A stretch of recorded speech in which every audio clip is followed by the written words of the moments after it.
And lastly, Your Excellency, the County of Embu.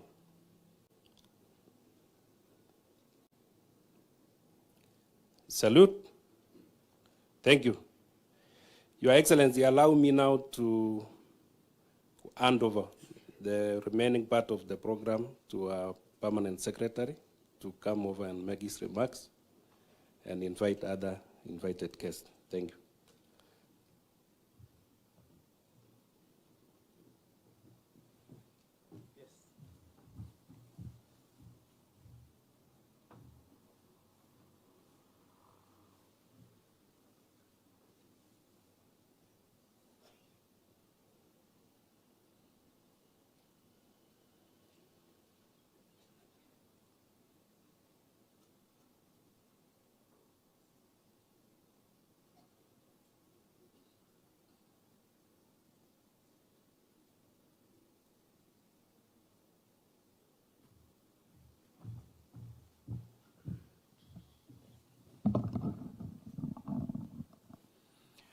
Your Excellency, the Deputy President, the Honorable Gachagua, the CS for Interior and National Administration, the CS for Agriculture and Livestock, the CS for Health, the host governor and governors present, the senators, MPs, elected leaders, government officials, and colleagues, good morning.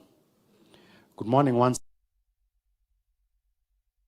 Your Excellency, because we have an important assignment to undertake today, which is the third in a series of engagements we've had since we began the fight on alcohol and drug abuse, allow me to introduce members who are here.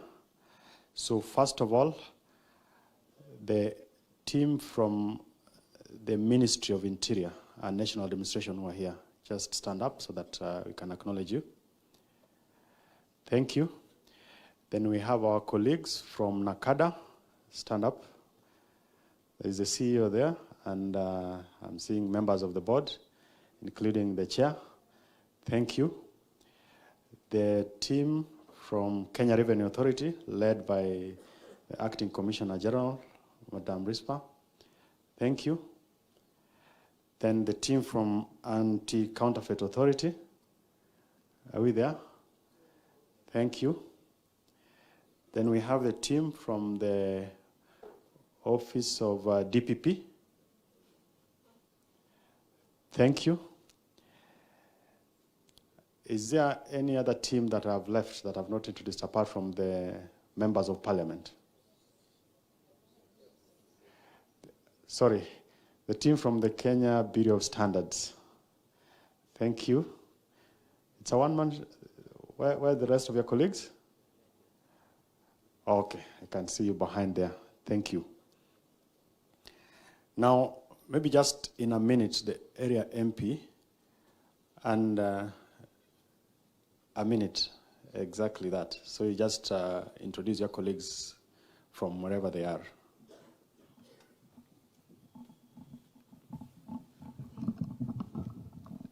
Thank you, PS. Your Excellency, the Deputy President, Gachagua. The CS is present, led by CS Kindiki, CS Interior, CS for Health, Nakumincha, Ofula, CS for Agriculture, Nthi, our Governor, Chuki, our governors present, all protocols observed. Bwana Yesu asifiwe. Bwana Yesu asifiwe tena. Unajua leo, Your Excellency, it's a unique meeting ambaye nimeona for the first time I've attended such meetings, mtu akiombesha na uniform ya security. Ndio nimeamini pombe kweli tutamaliza. Kama ni mtu ya uniform ameomba, nimeamini mambo ya pombe iko serious. Na hii melu pia unaona sasa commissioner ni bishop, governor ni bishop, deputy governor ni bishop. Email kuna vile mambo ni mazuri. Niseme, Your Excellency, want to welcome you to Chuka-Egamba-Ng'ombe constituency, Tharaka Nthi County. We are delighted to have you here today and having picked Chuka-Egamba-Ng'ombe to host this meeting. Your Excellency, this is an important meeting And we really appreciate what the government is doing, led by His Excellency the President, in terms of reviving our cash clubs. We were with you in Melu, and you talked passionately. I've never seen a deputy president sitting in a meeting like a school for 2 days, anaamka anaenda breakfast, anaenda lunch, anarudi tena. Na like Governor said, the agricultural sector is a labor-intensive sector. We can't revive coffee, tea, dengu without a lot of labor that should come from our young people who are being destroyed by illicit liquor. So the two are very closely related. Your Excellency, I want to thank you because, like Governor said, most government and politicians end up going to bend with these people because they are powerful people. But you have chosen the difficult route of going head-on with them. It will be a difficult fight, but Your Excellency, I want to assure you that we will succeed. CS Kindiki, our senior, I know you've been caught in so many cases, like your predecessors, but like you talked in Tharaka yesterday, we have confidence in you and we are sure we led this thing. We as politicians, kwa sababu huwa wanakimbia kwetu, saa zingine wanasiasa tunapiga wati yako ya security, Your Excellency, lakini pia sisi wanasiasa ndio tunashikilia hii pombe saa zingine. Kwa sababu akishikwa wanakimbia kwa mwanasiasa, mwanasiasa anapigia OCS anamwambia hiyo ni mtu yangu. So pia sisi wanasiasa as the security people give a commitment, as politicians we should also give a commitment that we won't be going to bed with those people.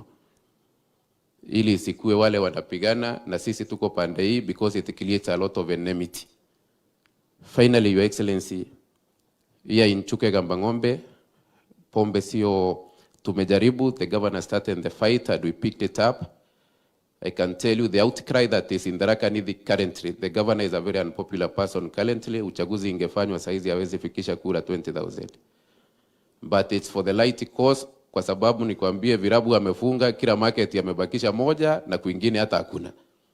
So governor, pia tunataka kukushukuru because you have led the way, na sisi kama viongozi will support that fight, tutashikilia wewe kabisa.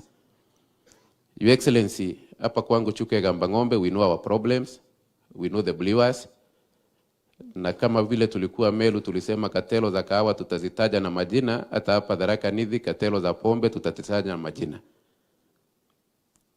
The security people in Chukegamba-Ng'ombe know them. Tunajua tuko na mama moja kichwa ngumu anaitwa Mama Kendi. Ile pombe anapika kijana hawezi kunywa wiki mbili bila survive bila kukufa. And I wonder how she sleeps as a mother. Kwa sababu if you go to every village today, every weekend there is a mbalio of a young man that the community can tell you amekunywa ile pombe ya Mama Kendi. I don't know how our conscience feels. Tuko na hiyo mzee governor ametaja, bae pia ni kichwa ngumu. Tuko na mama mwingine hapa chini kunaitwa Chela, anaitwa Mudhoni. He cooks poison, not beer. Inaua vijana wetu sana. Tulikuwa na mwingine Kibogwa anaitwa Lo. I want to thank the area ICC wa Magumoni kwa sababu tulienda huko na ICC alienda huko akashika pombe nyingi. We know them and we'll mention them, Your Excellency. We might lose our elections but we'll have saved our generation. Hakuna haja tupendwe na hawa watu ili tushinde uchaguzi. Me I can survive even without being a member of parliament comfortably. Na ndio nawaambianga mimi mtu asinitishe siku moja ati tutakuangusha, ati tutasema usichaguliwe. Kwani nyinyi mmekaa hapa mmechaguliwa? And you survive. We have careers we can go back to. So tutapigana na hii pombe bila kuweka siasa ndani. And I'm sure uchaguzi ikifika au walevi wataenda kutuchagua wakiwa very proud kwa sababu hata watakuwa najisikia wako sawa sawa wakiatoka kwa hiyo pombe. They might hate you now, but a few days from today they will be very happy of what the government would have done.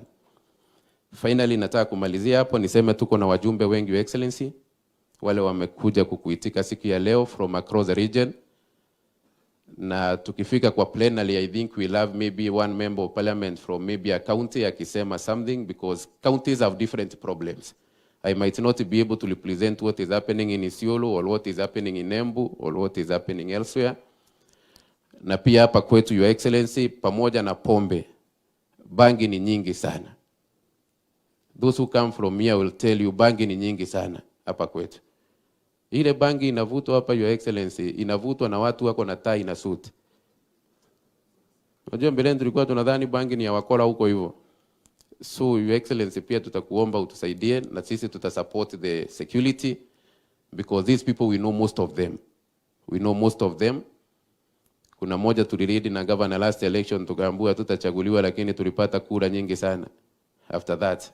So we are sure hii vita, mtu asikunaganya tukipiga pombe kama mwanasiasa, you lose as a politician. When you encourage that pombe, hata ndio hawakuchagui, kwa sababu anaamka asubuhi wakiwa levi, hata hawakumbuki ni siku ya uchaguzi. So we want sober people. Wale wabunge tuko nao, I will introduce them, but afterwards, Your Excellency, with your indulgence, tuko na senator wetu Gataya, maybe you'll introduce the senators, because I may not introduce the senators. Niko na mama kiongozi wangu bunge, Mama Naomi wako, ni mkubwa yangu bunge. I'm not allowed to talk on behalf of my boss. Naweza pata shida nyingi sana pale kwa chama baadaye. Na sioni kama nitaanzisha yangu soon. Bado nitakuwa kwa ile yenu, Your Excellency na William, na singetaka kufukuzwa. Niko hapo kama live member. So tuko na mbunge rafiki yangu, jirani yetu, senior Kaleke Mbiuki. Ako wapi bwana Kareke? Huyo ndio senior wetu hapa Tharaka Nthi. He has been here for a while. Tuko na Gitonga Murugara, my brother. Jana tulishida kwake. A good man. Senator Gataya will introduce the senators. Tuko na kiongozi wetu Naomi wako. Tuko na ndugu yangu John Paul Mwirigi. I saw John Paul somewhere. Asante sana John Paul. Tuko na Bishop Kirima, naona kule mwisho. Kirima rafiki yangu sana. Karibu sana hapa Bishop. Tuko na mama yetu kutoka Meru, Doldi, Mheshimiwa. Karibu sana mama. Tuko na Engineer Muriuki kutoka mbele, tuko na engineer. Karibu sana engineer hapa. Tuko na mama Kairemia, mama wa Meru County. Karibu sana Mheshimiwa. Kama nitasahau mwingine nitaonyeshwa yule sijaona. Tuko na Double Hen, mama ya Meru, Embu County. Karibu sana Mheshimiwa Lekutol. Karibu Mheshimiwa, karibu hapa Chuke Gambang'ombe. Tuko na Daktari Mutunga, chairman wetu wa agriculture pale bunge. Karibu sana chairman. Karibu mama wa Isuru studio. Mama yetu ya Isuru, karibu sana. Tuko na baba yangu pale bunge, Mheshimiwa. Mzee, unataka nikuite jina na wewe ni baba yangu. Jina yake ni jina kali, anaitwa Muruidhania. So ni jina unataja na heshima sana. Tuko na Mheshimiwa Taitum, rafiki yangu. Karibu sana Mheshimiwa Taitum. Tuko na mama ndakuja hapa ya county, Madam Susan Ngugi Mwindu. Huyo ndiye mama wetu wa Tharaka Nthi. Mimi nataka kumalizia hapo, Your Excellency. Mheshimiwa, karibu sana Mheshimiwa. Asante sana. Nataka kumalizia hapo, niache hiyo program nyingine kwa PS, but giving a commitment to Your Excellency that as politicians from this mountain, kwa sababu sisi ndio tumeachilia watu yetu kwa pombe, na wewe umejitolea kuokoa sisi. We don't have any other alternative. Sisi will support you kwa hii vita. Nimekuambia mimi nimejitolea mwenyewe. I'll mention them by names. Kwanza huyo mama moja nimetaja last week, alitumana akasema muende muambie Pato hata aendi bali sana. Na tuko prepared kwa sababu hiyo pombe yake hatutakubali endelee kuuzwa hapa kabisa. Afadhali atafute kazi nyingine afanye, because the boys who are dying here are my age mates. At times I look at them, nasikia mtu akiniambia Pato tulisoma na wewe, nikiangalia naona mlisoma na mimi ama my father. Because you can't, hata vile anakaa you can't understand mlisoma wapi. So Your Excellency, we are ready to save our generation. Thanks so much. Welcome to Chuke Gambang'ombe, and we are here for the deliberations. Thank you so much. Thank you, Mheshimiwa. Senator, I hope you will not take cue from the area MP. Just come and ask the fellow senators to stand up. You introduce them. We'll have elaborate time to give our views and our positions on what needs to be done. Thanks. Thank you, PS. Mheshimiwa Deputy President, naona tuko na viongozi, cabinet secretaries, Mheshimiwa CS wetu wa Interior, my brother Nthi, na wale wengine sister yangu na Kimincha, na viongozi wote wale wako hapa. Habari zenu asubuhi. Mheshimiwa Deputy President, ukiona ile mikakati tuko nayo katika taifa la Kenya sasa, tunaongea mambo ya economy. Na economy ya Kenya haiwezi kutengenezwa na watu ambao sio productive. Kwa hivyo nafikiri hizi pilika ambazo tuko nazo za kumake sure kwamba tumeweka inchi iwe soba. Hakuna njia nyingine tunaweza tengeneza uchumi wetu isipokuwa kumake sure kwamba vijana wetu na wale wote ambao wanahusika katika utengenezaji wa uchumi ni watu ambao wanaamuka asubuhi wanaenda kazi.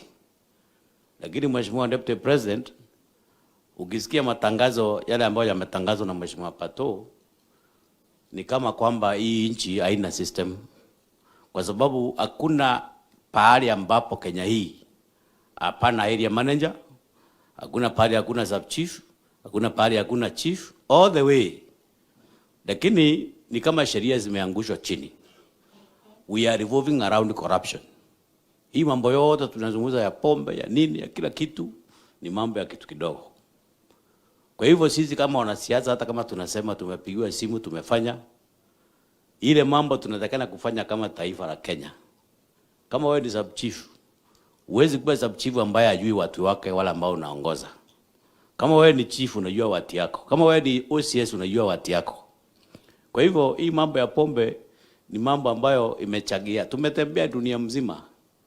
Na ukiona ile nchi ambayo inasimama kwa kutengeneza mambo yao ya kiuchumi ni mahali ambapo hakuna ulevi.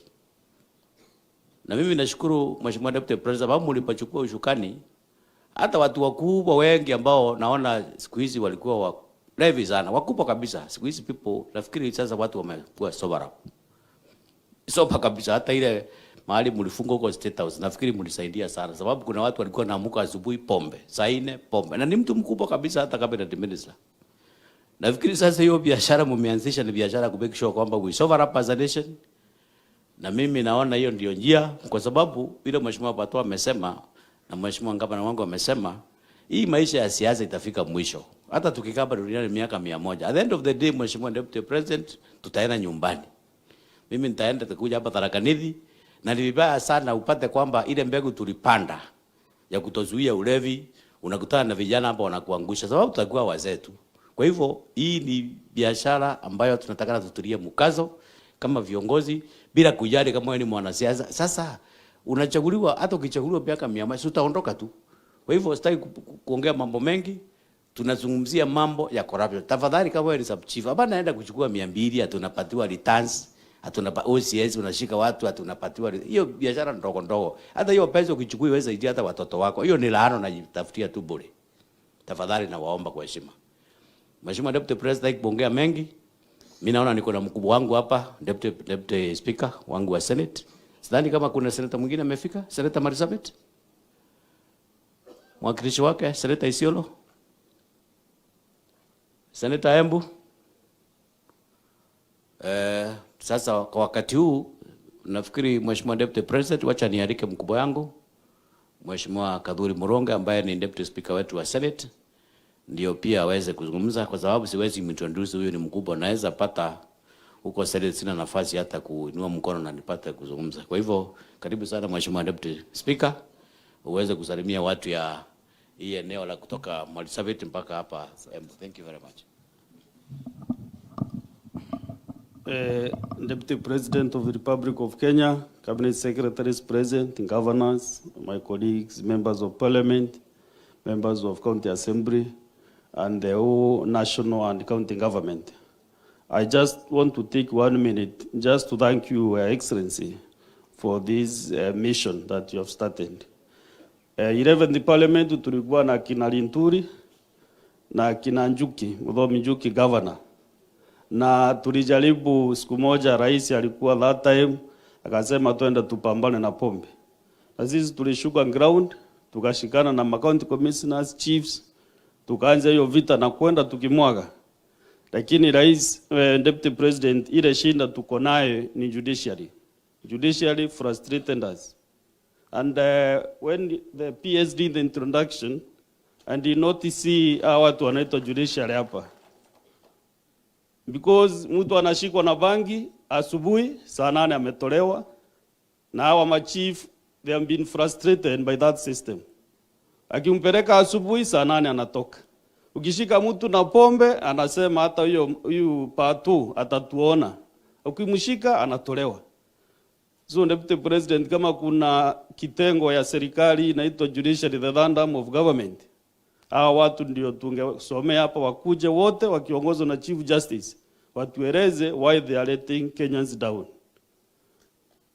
Your Excellency, now that we are here today, I'm very happy. I'm a proud man, Olalinda from Meru. Hii ni region ya Mira na Muguka. Na hawa watu wanaitwa Nakanda, mimi nimetafutana na CEO na chairman na Yombond for a long time. I want to understand, because since you started this mission, Deputy President, you have never mentioned that Mira is a drug. Muguka is a drug. Kwa hii masomo itakuwa hapa leo. Bila tuko hapa, nataka tuelezwe sababu region ya Meru ni ya Mira, Embu ni ya Muguka, na this whole region. Nakanda, tafadhali mtueleze kwa nini kilimo ya Mira ambayo iko kwa sheria ya Kenya, like in Crop Act 2013, umeiweka kama drug. CS Interior, I think Article 75 for this drug and substance, whatever narcotics, you have power to remove cathinone and cathine, which are substances in Mira, ndio zimewekwa kuorodheshwa kama drug. Kwa hiyo sheria ya narcotics, waziri ako na sheria ya kuondoa drug, any drug or whatever you call it, but Mira, those cathinones are just stimulants. Tukiwa hii region, mi rais na deputy president, tafadhali ambia watu ache kusumbua Mira, because tunateseka as a region. We are not getting market because Nakanda yetu imesema Mira ni drug. So what are we doing as a country? Ni vile sina poa ya kusimamisha chairman na CEO, lakini nitawajua tu, mimi nitakaa hapa mpaka niwajue, na lazima mtueleze leo ni kwa nini mmeharibu Mira yetu. Asanteni sana, Mungu awabariki. Thank you, Deputy Speaker. Nafikiri bwana PS hatuna mambo mengi zaidi. Karibuni Tharaka Nthi, and I'm very sure with this kind of engagement this country will be sober. Lakini tupunguze hiyo mambo tumesikia, corruption na mambo mengine yote, ndio tuweke kuweko na ambayo nchi ambayo iko na heshima. Thank you very much bwana. Thank you, Senator. Your Excellency, allow me to invite from Nakada to do a presentation. Then after Njeru, I would invite the CS for Interior to make a few remarks and then invite you. Thank you.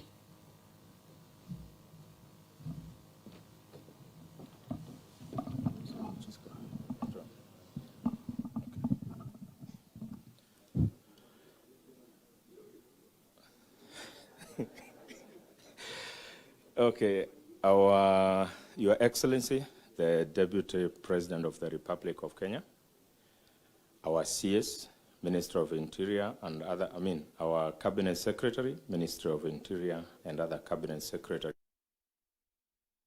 our governors and deputy governors, our peers, our political leaders, our chairman, Nakanda, and other distinguished guests, ladies and gentlemen. My name is Alex. I'm not the CEO, Nakanda, sir. Neither am I the chair, but the two of them are around. So if there is any discussion we need with them, I'm sure they will be able to clarify. I have an humble duty, sir, to bring to you and other dignitaries in this conference a short presentation just to give us a snapshot of how our region is in terms of alcohol and drugs programs. But before I begin, I need to bring to your attention that this is one region where alcohol and cannabis is a problem. So I will still wade into cannabis issues. You can see from our screens that our main purpose, sir, is to highlight the situation we are facing in terms of alcohol and drug in this region. When I talk of region, I'm referring to the 8 counties, but we'll be able to pick what belongs to the Tharaka Nthi if you are from the Tharaka Nthi. If you are from Isiolo, you'll be able to pick. Equally, we'll be able to show you where we have identified the hotspots per county, even per region. Even the strategies which we have employed to counter, there's something is being done. So I'll be able to highlight. Then I'll also give you the challenges which we are facing in the course of our duties as public officers and law enforcement agencies. And I'll also be able to highlight what we have suggested as workable recommendation or strategies. The next slide, please. I'm sure, sir, you've interacted with that slide, that we are under the Ministry of Interior as Nakanda, and we work, and we are, as we were established through an act of parliament of 2012. Those are our main program areas. We have research and policy, public education. We have treatment and compliance as well. Next slide, please. Our research, which was launched sometimes in May, is a clear indication that this country is actually facing crisis with regard to alcohol and substance use. We have seen slow growth in economy as one of effects that we are facing because of alcohol and drugs. Families have been ripped off. We have threat to national security because this alcohol and drugs is actually being used by criminal gangs to finance their criminal activities. We have also, like in Embu and Isiolo, last year alone, we reported over 10 deaths related to alcohol consumption. We have issues of mental health, which is becoming an issue in this country. We have suicide. And of course, we have low performance at workplace and even in school. That is the situation on the ground, especially for Eastern region. You can see those who confessed during the survey that they have consumed one particular drug or substance. Nationally, we are at 17.5, while in the region, we have actually overtaken the country. We are at 20%. In terms of alcohol consumption, while nationally we are at 11.8, we are at 9.3 as a region. That tells you there is a problem because we are really catching up with other regions. Tobacco consumption, there we are, 10.7. Now, Kizungu Mkuti, cut. Those who confessed consumption are at 9.6%. This is not a number that can easily be wished away. But I'm sure if there will be a room to explain, we have an opportunity to do so. Cannabis, which we are claiming to be also one of our major problems, you can see we are at 1.5, while the national one is 1.9. Next slide, please. In terms of age category, we picked 15 to 35 because we felt this is the most productive and vulnerable age, sir. Because 15 years, this is someone who is in high school. 24 years, most of them are in secondary schools, or some have are in colleges, and some have started working. You see, when we are at 9.3 as a region, those who are between 15 to 24 years are 7.9, while 25 to 35 are at 10.5. This rings a bell. This is a working class. Current use of cut, you can compare Eastern with other regions. Eastern we are leading, probably because we are the source. We are at 9.6, while nationally we are at 3.6, with males being the majority that are consuming. And those in urban areas also are the majority that are consuming cut. Summary of the current drug use.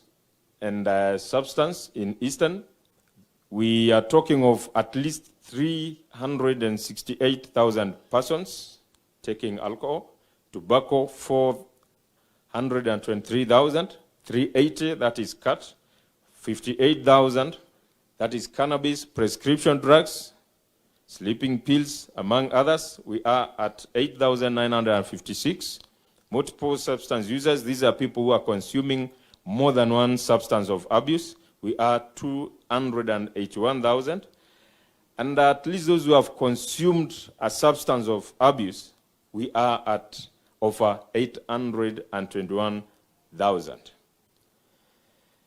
Those who are suffering addiction as a result of substance use, so you can see alcohol leads with 150. These are the people who require critical care, either rehabilitation facilities or even medication. Tobacco is next, following with 144.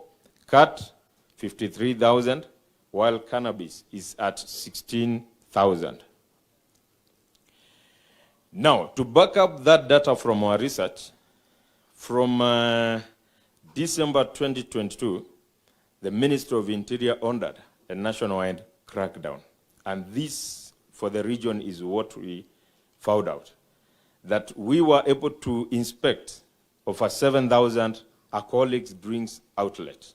Out of that, more than 4,000 were compliant, while more than 2,000 premises were non-compliant. In terms of seizure, we managed to seize over 32,000 liters of second-generation alcohol, some which was destroyed, others are kept as exhibit. And at the same time, over half a ton of cannabis was seized. I know we destroyed recently under destruction of cannabis in Makindo, and over 300 arrests, and some cases are ongoing. Our security team can confirm that. Now, for those who are in the enforcement unit, sir, these are the hot spots which we've managed to pick, or to come up with as a region. If you are in Embu, you need to take care of Embu town itself, Keretire, mpaka Kianjokoma. Then we have Meru.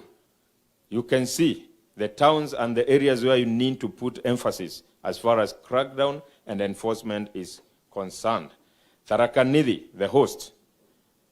These are some of the areas where we felt, or the ones we have realized, are more affected, or where the cartels are actually in. I'm informed that we need to, oh, sorry, Mitungu is not in Tharaka, Nthi.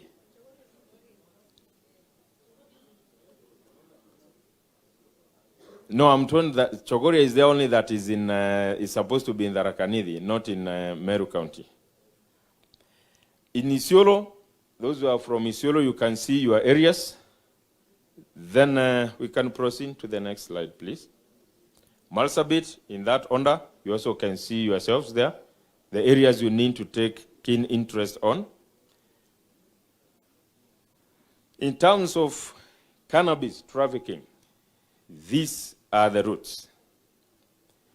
Our main source is actually Ethiopia, Shashamane, and there is also other areas where it's being grown. Then moves to Moyale, Marsabit, and at the same time, they can go along the border to northeastern and find their way into eastern, even to Mombasa. The final destination, the major final destination for cannabis from Ethiopia is actually Mombasa and Lamu. And you can see from the illustration how it follows. They can go to Samburu, they go through Loyangalani and still find themselves back to Nairobi and Mombasa.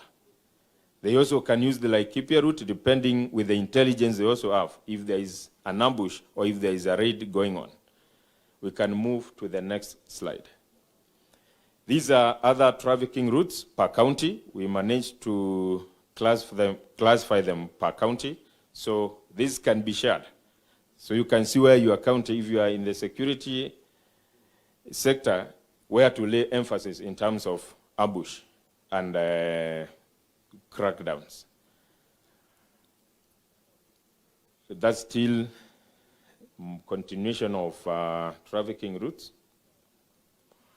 Now, we have a major problem, sir, with your permission. Allow me to mention that ethanol and smuggled alcohol is also becoming a problem. If we didn't have smuggled ethanol into this region, we will not be complaining of illicit and second generation alcohol.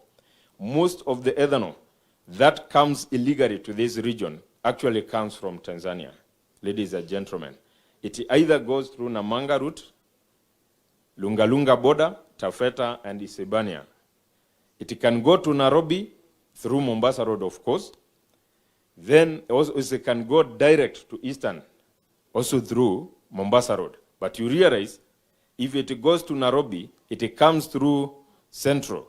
Why we are using, allow me to call it that crooked arrow, is because they don't use a particular path. Actually, most of time, these cartels use, or the smugglers, use panya routes, depending with the information they have.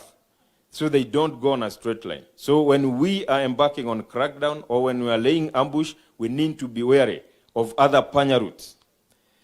From Eastern, it can go also to Central. From Nairobi, it can go to Central and come back to Eastern. The next slide, please. We also have another source of smuggled ethanol and alcohol from Uganda, like you can see. If it goes through Malaba or Busia, it can find its way into the Rift Valley. They can drive through to Nairobi or Central region, then find their way into Eastern region. But if they drive from Nairobi to Eastern direct, they also, Eastern in Izagawia Central. So that's why I'm showing it can still go back to Central or even Nairobi. These are some of our existing strategies or what we've been doing as a region. First, we want to do a survey to know where we are. We could be talking of a problem that is non-existent. But as I've presented, you've seen our survey is very clear that we have a problem. We've also managed to come out with the hotspots areas. And there are crackdowns which have been going. That's why we managed to net whatever we've been able to net. We have both national and county laws being enforced within the region. Next slide. We have taken also public education a notch higher, even as Nakanda. We have media-based.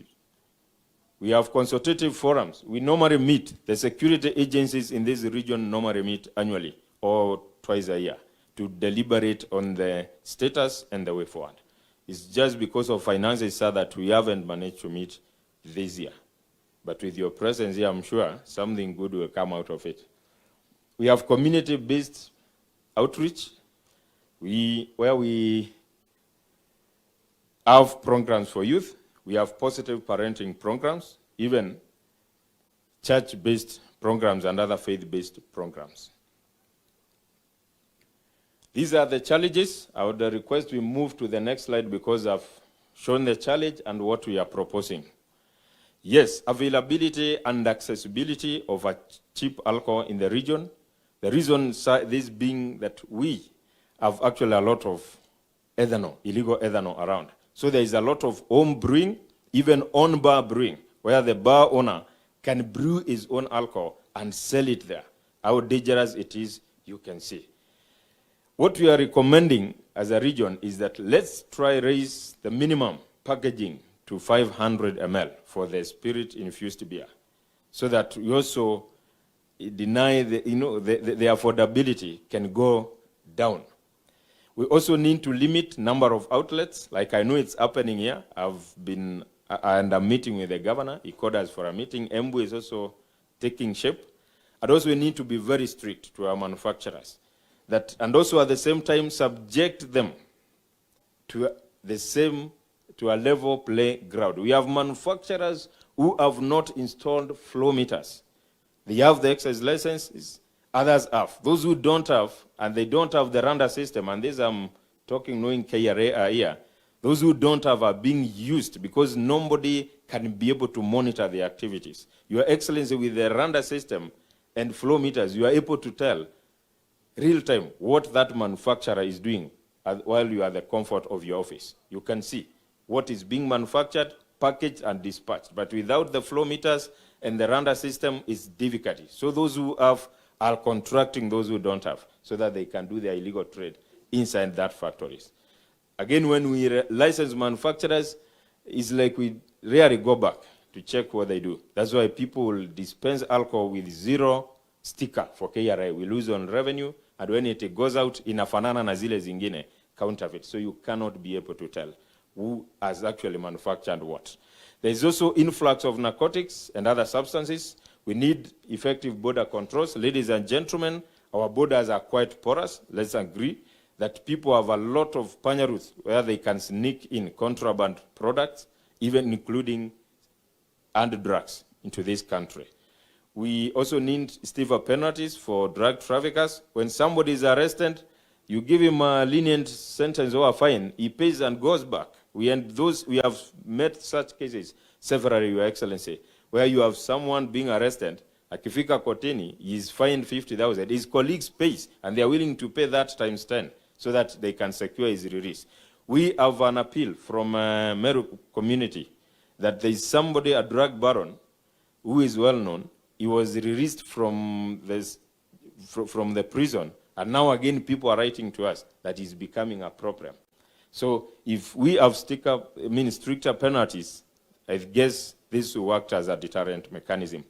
We have abuse of manufacturing licenses. I've just talked about it, that people are licensed, then after that, they don't do what they were licensed to do. They start doing other illegal activities inside those factories. If somebody was supposed to use steel tanks, we go for inspection, he has all the steel tanks. When you go back, he has converted into using plastic tanks, which are more lethal, actually even in terms of bleeding and bleeding bacteria.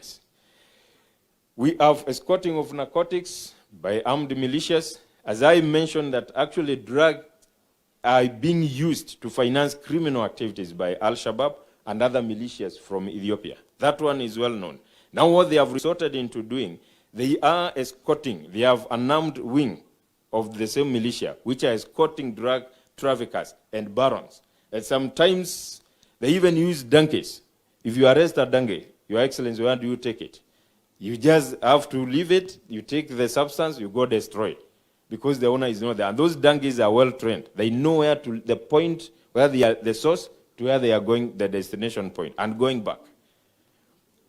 The next slide, please. We have an unregulated manufacturer and sale of pounded beer. Currently, ladies and gentlemen, especially in Eastern, we've been grappling with the presence of pounded beer, disguising as animal fins. We have Dume, we have Pweza, and we have Nguzo. Though we have partly dealt with the factory, which I know is located somewhere in Munene, in Thika, the 3 factories.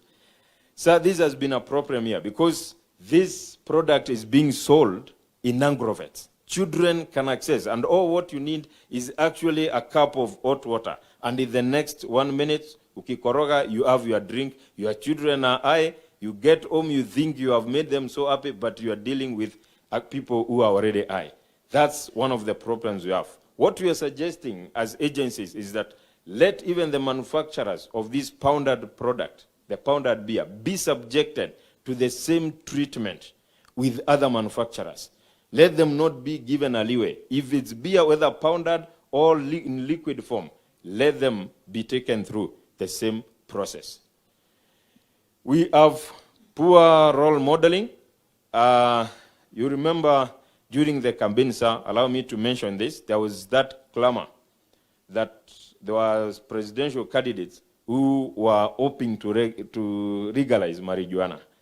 That is poor role modeling, because now it has become so stuck in some of the minds of our youths that they are relating it to power and authority. So these are people we have a lot to do so that we can undo that damage. So even as our leaders, let us address what can help our nation. We rarely have emergency involvement, but I am happy to report actually Meru County, Tharaka, Nthi, Isiolo, and Embu, as Nakanda, we feel involved currently. Before we were not. It's good I be very honest. I end up meeting with the leadership of Meru County, the liquor board, liquor control board. I know the governor is here. She was fully aware. The governor here has called us for meetings. The governor of Embu has called us for meetings. Isiolo, we have been given the authority to license by the county because they don't have the liquor law as they prepare their liquor law. So we feel if we involve other agencies, we will be able to compare notes and see what not to permit and what to permit. We have cultural and societal tendencies. It's like people have glorified alcohol in some of these institutions and maybe in functions at home. Mzazi anabeba pombe, it's allowed, and you know very well, even legally, we are not allowed to have beer anywhere near children. Diversion of ethanol, these I have talked about it, that manufacturers who have permit to purchase ethanol are the same people who are actually diverting this ethanol. Because they don't want to pay tax when they dilute the same ethanol, they are actually diverting it to counterfeiters. Someone has a factory somewhere in Nairobi, but he has a sub-factory in Embu which is not known. And that's where that ethanol goes. And I came to learn that ethanol is more profitable than making it, because when you make it into beer form, you are likely to pay tax. But with the diversion, you don't pay tax, but you're able to sell it and make a kill. We talked of court fines, which are lenient. We need them to be stricter. So we also request for the adequate budget and human resource. I will give an example of Nakanda in this region. We are only 3 officers. I have myself, my colleague Alice, and Elizabeth. Now that we are here, if something happens in Machakos, we are not able to attend to it because we are here. We need more human resource. I know ACA operates from Nairobi.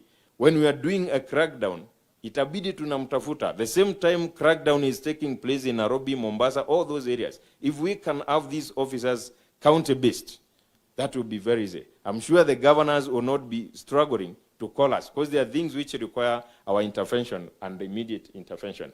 We have issue of emerging trends, sir. We have a problem actually with online marketing and sale of alcohol. There is no means of verifying whether this is an underage. They only need to pay and the product is delivered. So you as a parent, you are busy working, or as a parent, I'm busy making this presentation, but my children are busy purchasing and consuming alcohol at home.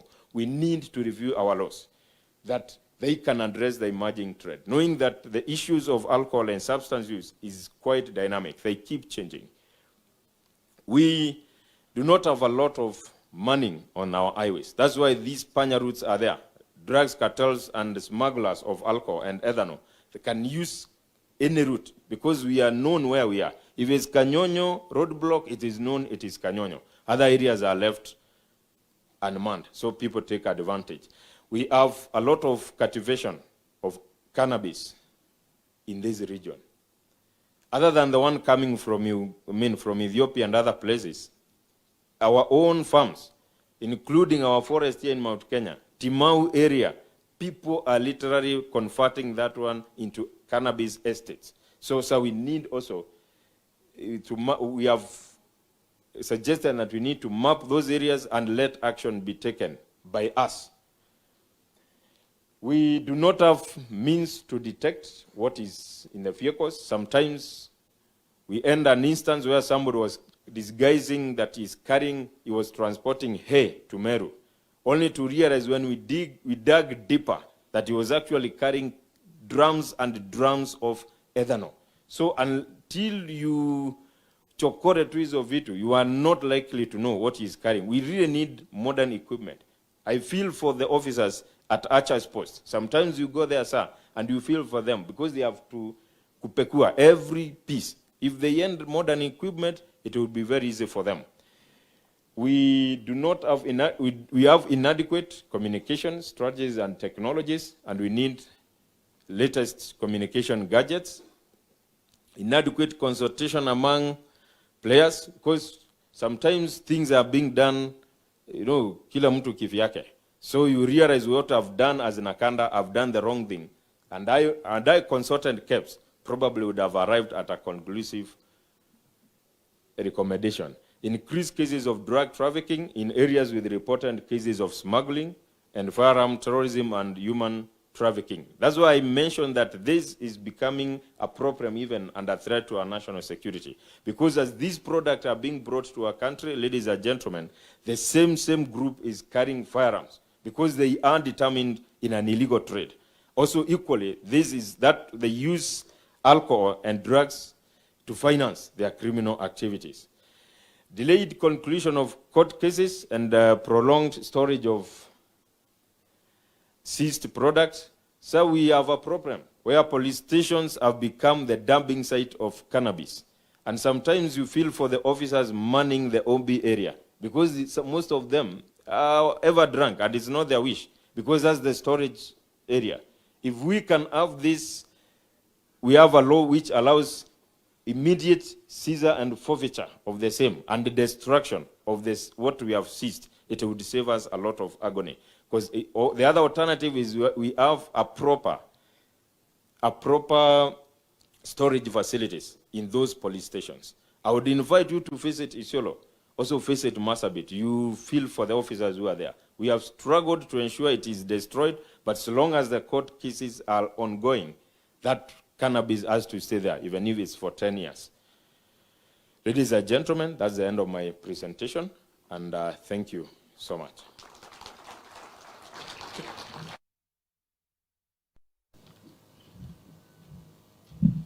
Thank you, Mr. Njero. Now,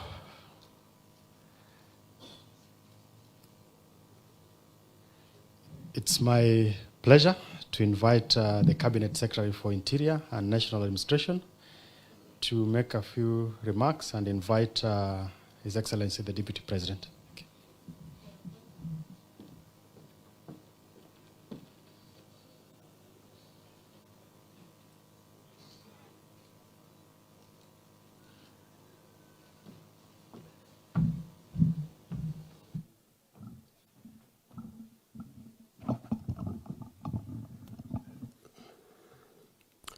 Your Excellency, Deputy President, all protocols observed, good morning. Your Excellency, this is the third conference of this nature. We have been in Mount Kenya, West. We also have been in Rift Valley, Nakuru, and we are happy today to be in Upper Eastern for this very important national conversation. Excellency, I want to thank you and the President for the leadership that you continue to give to this endeavor. We are agreed generally as a country that this matter of illicit alcohol and the sale and use of narcotic drugs and psychotropic substances is no longer a general matter. This matter is now personal. It is personal, Your Excellency, because sadly, every home today in Kenya has an issue, either directly or indirectly, of a member of the family, a relative, who is struggling with addiction or who has been run over by toxic substances and the consumption of dangerous drugs and alcohol. Not many homes are free of this problem. And therefore, it is no longer a general issue. It is a personal matter for every Kenyan. And Your Excellency, unless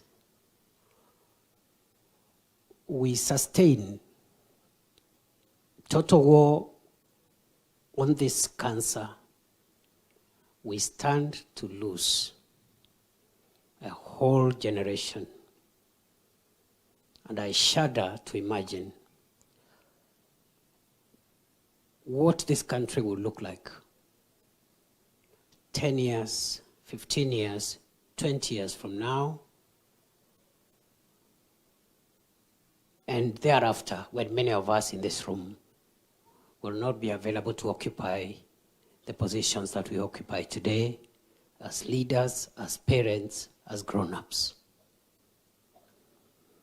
Your Excellency, for us in the Interior Ministry, we consider the sale and use of illicit alcohol, toxic and dangerous substances, narcotics. We consider this as one of our top 5 national security threats, with equal consequences on the future of our nation as the other threats that we consider to be top 5. This is why, as we all know, terrorism remains the existential threat to our nation, and that's why this country for the last so many years has invested huge resources to sustain the war against terror. Increasingly, we have opened another war which we intend to sustain against people who have been using culture to cause violence and death and steal livestock, with about a third of the counties of Kenya affected, but about 13 counties most affected, including counties from this region. But the same risk and danger that terrorists pose on our people, the same risk and damage that bandits pose on the security of our nation, it is actually the same risk and danger that the people who manufacture, distribute, and sell dangerous, toxic substances that are destroying the health of an entire nation. It is the same risk that they pose. There's no difference. It's only that they use different methods. In fact, I dare say, what these substances are doing to this nation is worse than the damage that has been caused, even by bandits and terrorists, in terms of numbers. If we are not careful, we do not have a country. And I shudder to imagine what kind of a country we will hand over to our children when it is our time to go. Your Excellency, therefore, this exercise, I don't see it as a one-off thing. And once more, thank you for the leadership that you continue to give on behalf of the President. And the same energy, vigor, focus, and clarity of mind that we have shown in other threats to our national security is the same vigor, energy, and clarity of mind and focus that we are going to show as we take up the measures that will be recommended from this multi-sectoral and stakeholder engagement. Your Excellency, we will increase our budget at the Ministry of Interior to deal with this problem. The same way, we have increased our budget in the fight against terror and the fight against bandits. I see no reason why, for example, NACADA should continue being underfunded. I want to thank you for your intervention. Going forward, we will fund NACADA a little more. But once we do that, we'll also demand accountability from NACADA.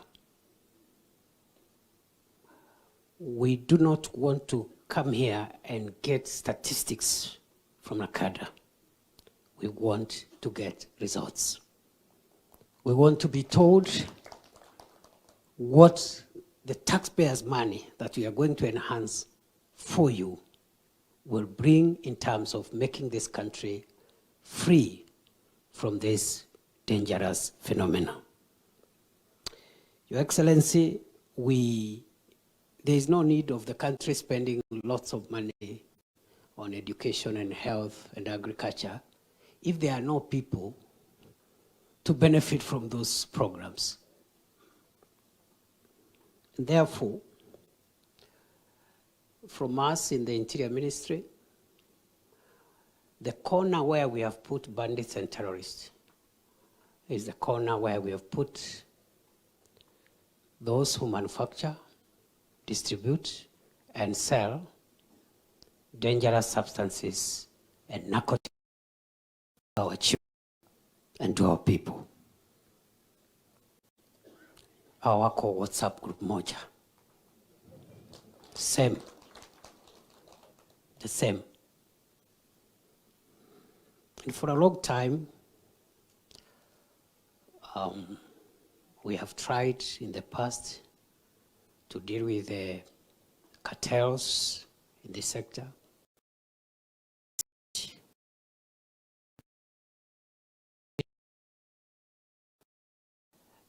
And sometimes even government officials have been part of the businesses. They bribe leaders, including political leaders. They fund political campaigns. And because of that, they have got away with this matter for a long time.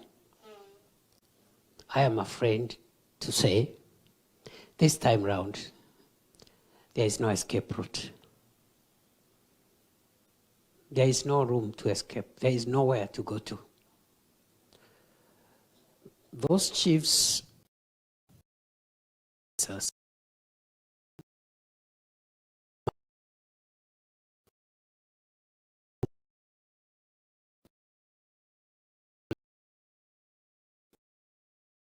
lose lives in the manner in which the member for this area was saying. You will have a case to answer, not in the future, now. Any chief, any police officer who is receiving protection money from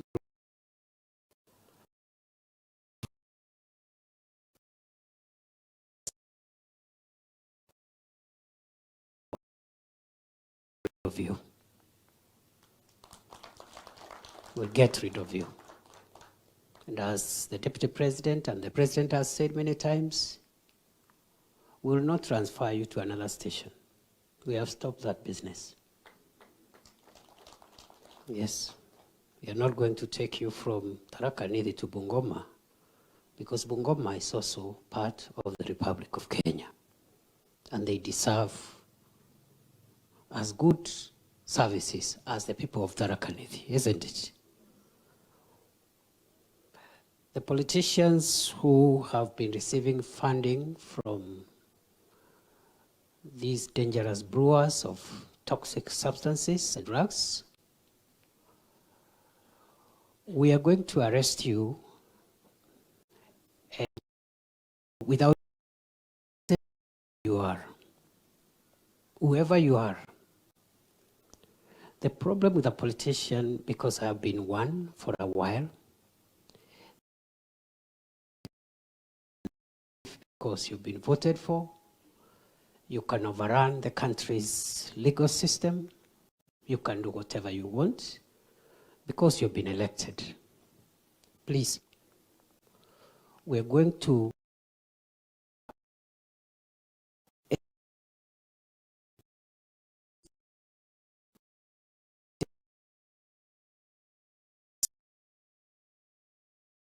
get you very carefully.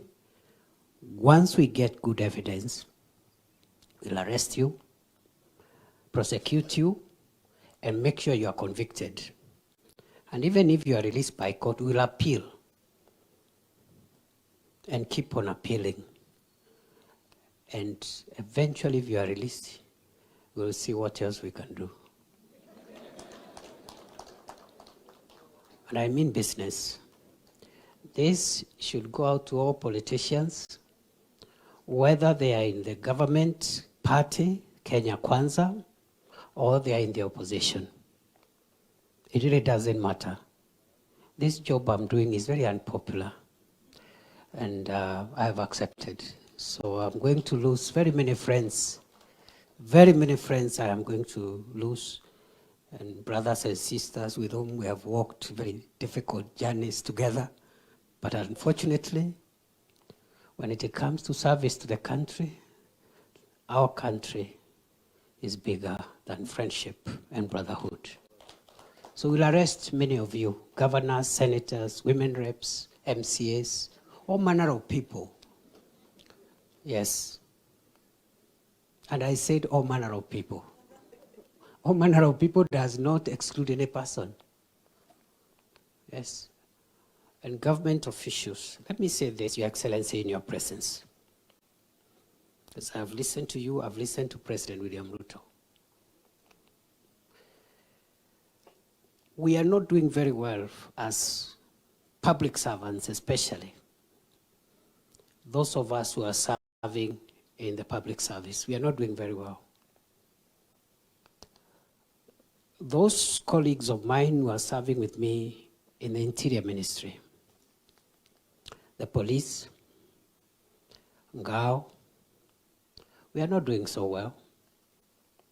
That is the truth.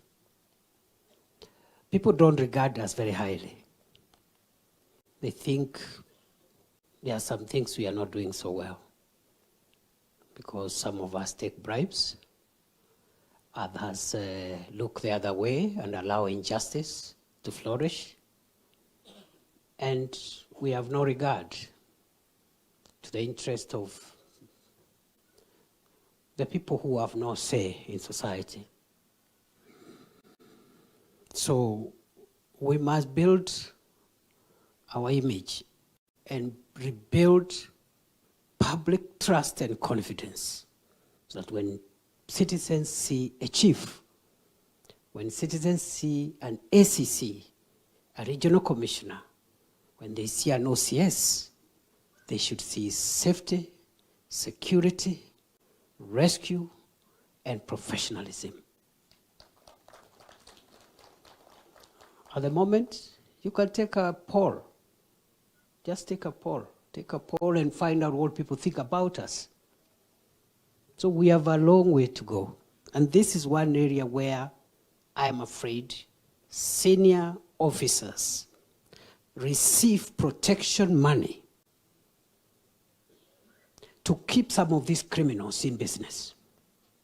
And you're calling yourself a commander of something, a commissioner of something. We cannot allow this to happen over and over again. And as I've said, all the escape routes now have been sealed off. Because I know what President William Ruto has decided on matters of national security. Number one, no politics. Because you bring politics to national security, you destroy the country. Number two, we must be accountable. So we have a job to do, all of us. I know chiefs are finding it difficult to enforce the law because at the moment you require seamless support from the National Police Service. We are rectifying that issue because we don't have two countries. We have no one country. Law enforcement is for the country, and we must all deliver as one. And therefore, very soon we are going to announce reforms to allow national government administration officers to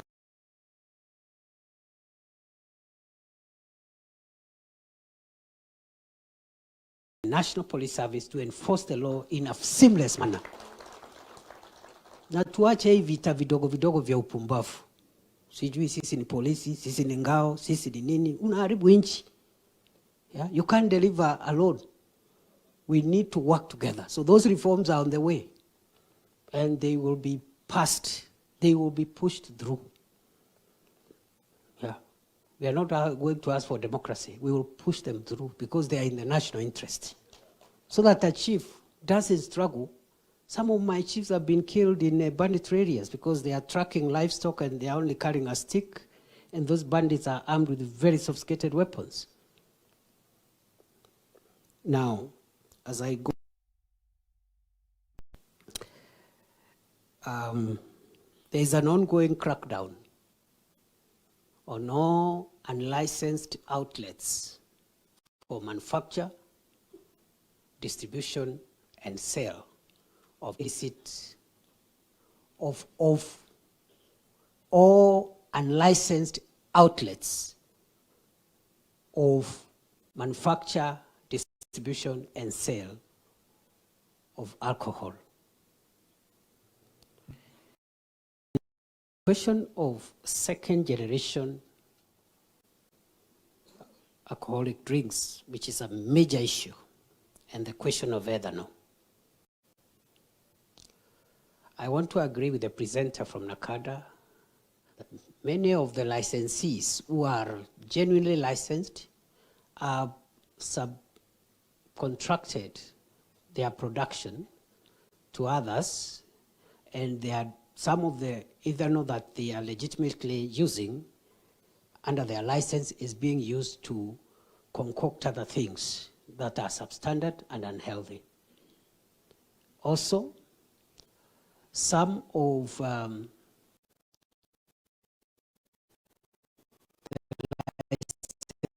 licensees are running parallel production facilities. You have one which does the licensed stuff, and then you have another one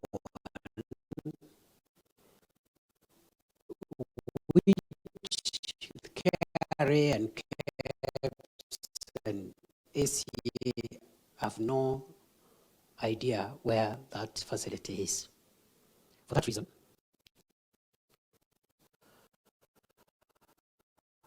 we are going to review all the licenses involved in the manufacture, distribution, and sale of second generation alcohol in the Republic of Kenya. Look at them afresh. So the fact that you have a license doesn't allow you, we have to review again.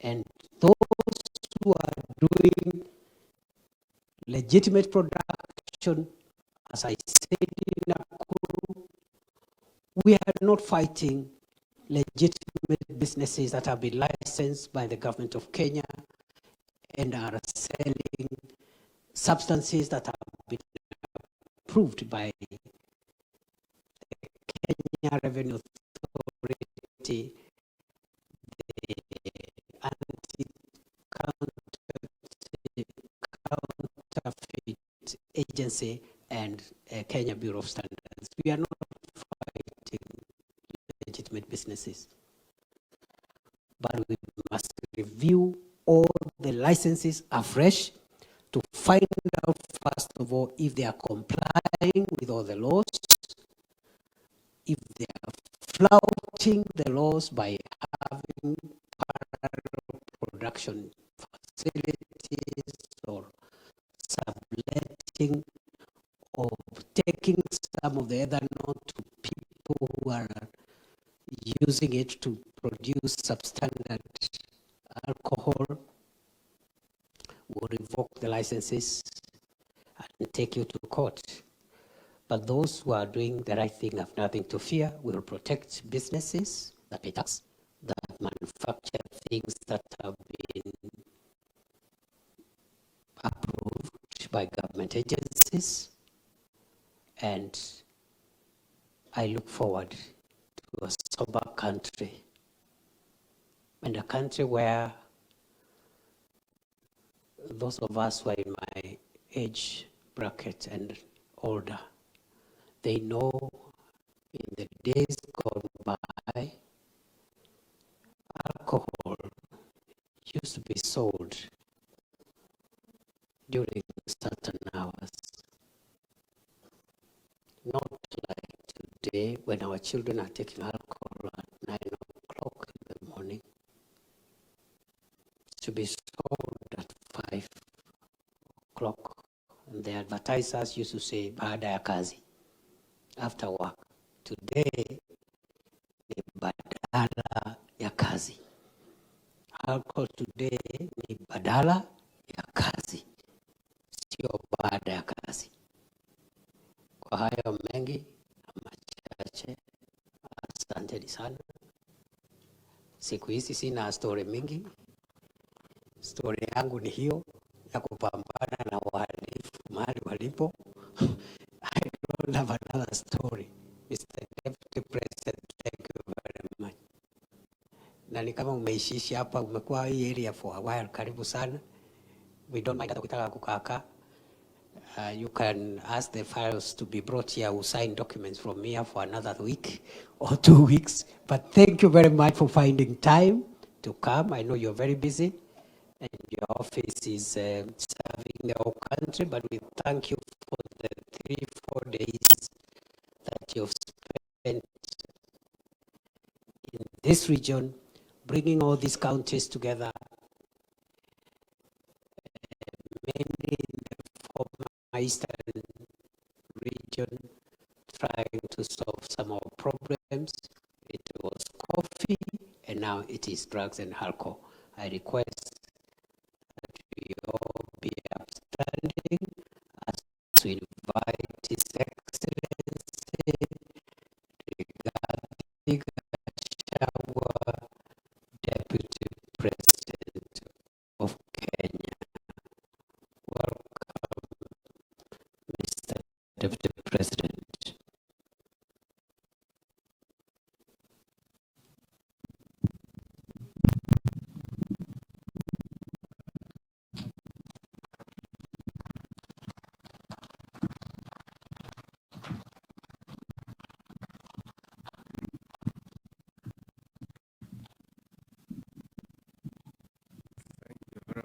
Please be seated.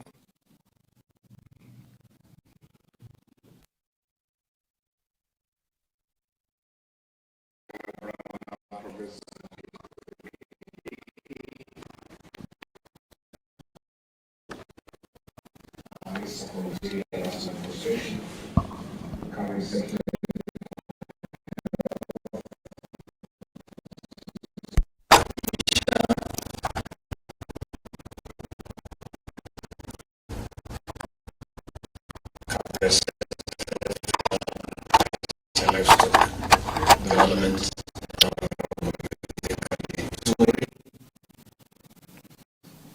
Principal Secretary for Interior, Dr. Raymond Molo, Regional Commissioner, all the security teams present, Excellencies, governors present,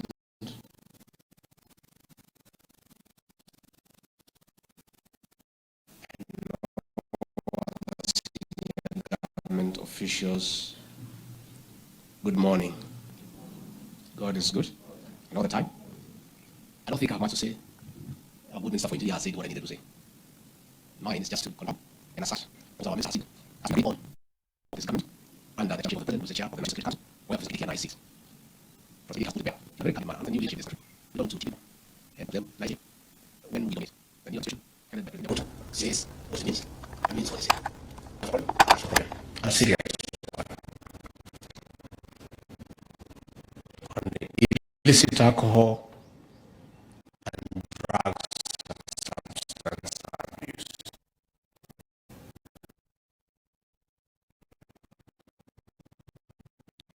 This time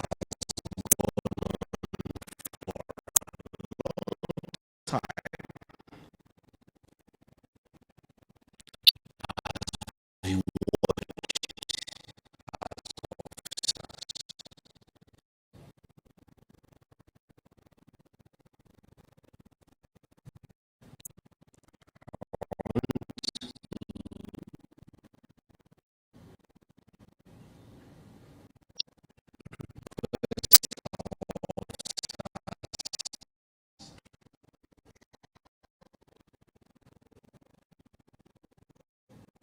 to reconcile their conscience.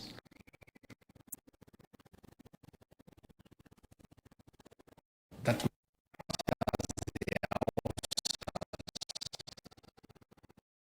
are also parents.